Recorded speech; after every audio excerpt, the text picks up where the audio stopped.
Hi everyone, my name is Nathan Yan, a second-year PhD student at Cornell.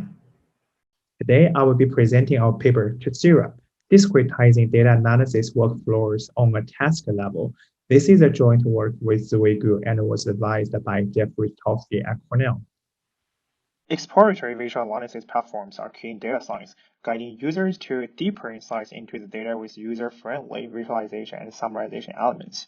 Commercial tools such as Tableau and SIGCHI data provide both analysis and data warehousing functions. Data analysis can be done through programming too. For example, one can easily using plotting libraries in Python to visualize desired data. However, beginners largely rely on commercial tools, which are not customized to their needs, and they must learn how to write plotting codes for more complex analysis. Worse, beginners have a high risk of losing track of what has been done and what's next when they are analyzing a large volume of data. Experts too, perhaps as a result of messy notebooks, they can lose track of what they've been doing as well. Imagine a data analyst is analyzing a IMDb dataset, exploring the relationship between actors, directors, and producers. One common approach a data analyst might take is to decompose the final task from the top to the down, such that they can start with some simple sub-goals and gradually achieve the goals. And ultimately, they will be able to answer the original question. This creates a tree-like structure in the analysis. On the other hand, EVA systems do not have exposure to this goal-oriented task decomposition. Instead, systems collect event log data or chronological sequences of time-step data and interface activities. Here is an example. In the event log E1, we have the data transformation information, where users set the year constraint to filter the data and visualize the selected data points through histograms. If EVA systems were to have access to users' goals and task direction, then they might offer better support and intervention. For example, they could provide users with next steps or present a summary of their exploration afterwards. The question is, how do we map the user's goal-directed structure to the log sequences the software gathers without promoting them? In our work, we propose a technique for segmenting analysis logs. We call that Tessera. Tessera estimates the similarity of two log events using data, cognitive, and temporal features in order to create blocks of goal-directed activity. Tessera examines data coverage as part of its similarity matrix. For example, here we have some log events. Events 1 to 3 focus on the same attribute and year constraints. However, event 4 examines one data point from the previously selected data region. After identifying that producer, the user expands the previous research into revenue in event 5.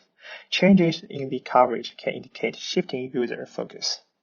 To create an abstract measure of data coverage, we consider three aspects: the population of data covered, the function used to analyze, and the specific attributes at play. Based on the data population and focused attributes, we define two metrics: direct distance and stats distance. For direct distance, we compare the intersected data points and focused attributes between two event logs with respect to the union of data points and focused attributes. For stats distance, we measure the distributional similarities between data populations. To find the distance between analysis functions, we compute how many steps it takes in order to transform from one analysis function to another. For example, we can decompose functions from the left-hand side to the right-hand side, exposing the underlying structure of the analysis. We calculate the steps from the left-hand side to the right-hand side and normalize the steps to measure the math scene. Further, we consider cognitive features in addition to mathematical similarity. The following table shows how Tessera maps analysis functions to user intents found in the literature and our own semi-structured interviews.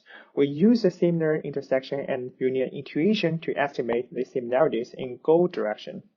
Putting all metrics together, we get a final pairwise log similarity between events. However, one issue here is that the size of event logs could be very large, making computing all pairwise similarities impossible. We make use of a decay function to simulate the decreasing likelihood that a user is referencing events earlier in a session. This memory window dramatically reduces the computational cost, and also perhaps better aligns with the user's working memory and limited attentional resources. Finally, we are using a threshold to identify the breakpoints between the periods of directed activity. To determine whether Tessera accurately identifies shifting user goals, we compared it with two other common approaches. We employed an existing dataset of analysis behavior and gathered additional data in our own lab sessions, employing a think aloud methodology to expose users' goal direction. We found that Tessera did better than existing algorithms at identifying periods of goal-directed behavior. It performed well across two software platforms and dataset scales, accurately identifying when users shifted to new investigation goals. In summary, we introduced Tessera, a new approach for identifying periods of goal-directed behavior in exploratory analytics event log data. Tessera makes use of data cognitive and temporal features. Thank you.